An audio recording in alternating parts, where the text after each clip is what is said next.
mercantilismo es una política y práctica económica de los estados nacionales en el periodo de transición del feudalismo al capitalismo. Tiene como principio el enriquecimiento de los países basándose en la acumulación de metales preciosos. Su eje es encontrar la política económica capaz de permitir al Estado ser más rico y más poderoso a través de la fuerte intervención del Estado en el comercio. Surgió en el siglo XVI en Europa como un sistema económico que introdujo la monarquía absolutista.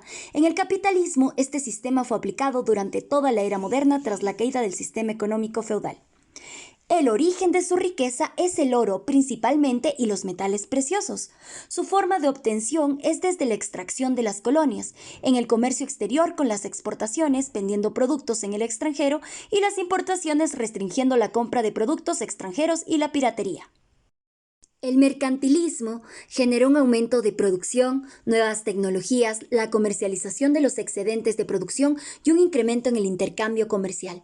Empezando el proceso de comercialización, procede la caída del feudalismo y con esta se da el nacimiento de la burguesía. Sus características principales son la base de su economía, que es la agricultura, la minería y las manufacturas, con base en el pensamiento económico que cuanto más grande sea el capital acumulado en la nación, mayor será el nivel de poder. El nivel de exportación es más grande que el de las importaciones y no se podía importar excepto muy pocas materias primas que se escaseaban en la nación. Y por último, pero no menos importante, se desarrolló el proteccionismo, el cual es la defensa de la industria y el comercio local frente a los productores de otros países. Para entender un poco más acerca del mercantilismo, no basta solo con tener presente el periodo de tiempo en el que se desarrolla. Es por ello que vamos a reconocer sucesos históricos que dieron origen a esta etapa. Antecedentes históricos. Previo al nacimiento del mercantilismo, el mundo se encontraba frente a cambios políticos, económicos, sociales y religiosos que marcan el terreno para esta primera fase del capitalismo. El mundo estaba en una transición de la época medieval a la época moderna. Con la imprenta de Johannes Gutenberg se desarrolla el estímulo de la libertad de discusión por el afán de leer que provocó tal invento. La vida económica comienza a transformarse con la caída de la Iglesia Católica. Los comerciantes pasan a tener un papel de gran importancia en el orden de la vida económica y se comienza el ciclo de dinero, mercancía, dinero, es decir, un tráfico con fines de lucro. Gracias a este desarrollo se logra la acumulación de los capitales y surgen los banqueros como participantes profesionales del crédito. Los comerciantes se vuelven un apoyo para los señores de gran influencia y estos, centralizando su poder, dan origen a las monarquías nacionales.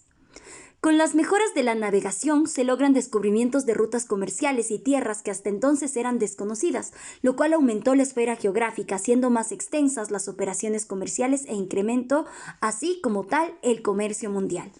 España, Portugal, Inglaterra, Francia y Holanda fundaron extensos imperios coloniales con la llegada de metales preciosos a Europa, en la medida que da origen a la revolución de precios. Con toda esta serie de acontecimientos, la visión de la economía se convierte en un sistema con leyes e interrelaciones. ¿Pero qué es el mercantilismo? Es considerado un conjunto de ideas dominantes durante la primera fase del capitalismo, cuando comenzaba a desarrollarse los mercados laborales libres en Europa. Es considerado como un movimiento esencialmente nacionalista que concede importancia al Estado y considera la riqueza como acumulación de metales preciosos. En esta época se da el supuesto de que la riqueza es el valor supremo para el hombre. Por tanto, los mercantilistas se preocuparon por analizar las condiciones de su desarrollo y convierten la riqueza en un objetivo de la vida social. Comienzan a conceder gran importancia a los metales preciosos, estimando el dinero que circula en el país debe ser en grandes cantidades, ya que eso significaba el enriquecimiento de la nación.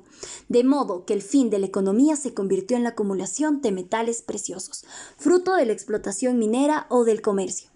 Con esta transición de una economía de trueque a una economía de dinero donde surge el patrón oro como unidad de medida, medida de cambio o unidad de acumulación, nace un interés por la acumulación de tales metales. Los requerimientos del rey en pro de un ingreso estable y creciente se facilitaban más a medida que los impuestos consistían cada vez menos en pagos en especie y cada vez más en pagos en dinero.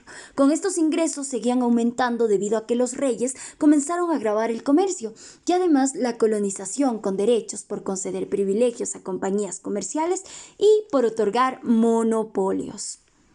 Gracias al desarrollo de la industria y el comercio, la introducción de sistemas de salarios y la amplia influencia de oro y plata procedentes de América se generó que los metales preciosos adquirieran una importancia asombrosa y así comienza a medirse la riqueza nacional por la cantidad de metales preciosos que llega a tener un país. Esta expansión del comercio se debió a un crecimiento correspondiente de la cantidad de dinero en circulación, para lo cual los mercantilistas formularon la teoría cuantitativa del dinero.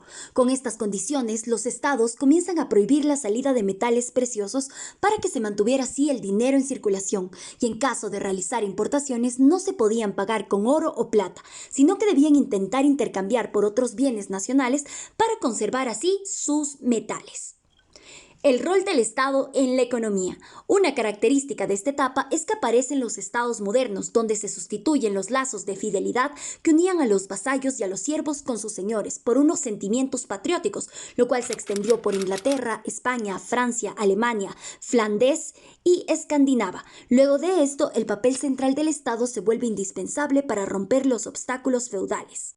Es decir, que los comerciantes estaban a favor de un Estado fuerte que defendiera sus intereses, además que consideraban que la ganancia del comerciante tenía que ver con el fortalecimiento de la nación, puesto que consideraban que debería existir una intervención gubernamental que incentivara la producción en la economía nacional para fomentar las exportaciones, además que el Estado debía establecer gravámenes proteccionistas sobre los bienes manufacturados procedentes del exterior para así desincentivar las importaciones, ya que éstas solo eran aceptadas cuando se traían materias primas baratas para producir bienes manufacturados en el país.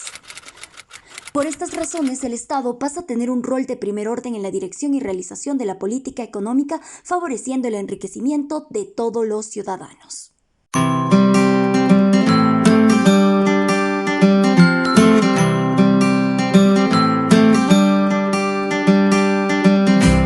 La importancia del mercantilismo para el desarrollo de los países radica en que por primera vez muchas de estas naciones con controles rigurosos por el establecimiento de una fuerte intervención del Estado como una unidad económica y política natural gozaron de prosperidad económica. Y por otro lado, muchos de los elementos del pensamiento económico mercantilista siguen hoy vigentes en la economía del siglo XXI. Elementos como lo son las situaciones de la balanza comercial, ya sean los déficits o superávits, la consideración del dinero como la forma de riqueza más fácilmente cambiable, la eficiencia firme en la eficacia del gobierno para lograr fines apetecidos por medio de legislaciones, el aumento en número de poder y riqueza a los propietarios capitalistas, donde los negocios alcanzan una importancia jamás lograda, facto que perdura desde entonces en menor o mayor medida en los países capitalistas actualmente. En conclusión, los mercantilistas dieron grandes contribuciones al pensamiento económico actual, sobre todo al término de intercambio con los aportes de artificios comerciales para facilitar el comercio, tanto como su uso liberal de las letras de cambio, el establecimiento de bancos de depósitos, entre otros, elementos importantes que se consideran hoy en día como variables económicas de relevancia.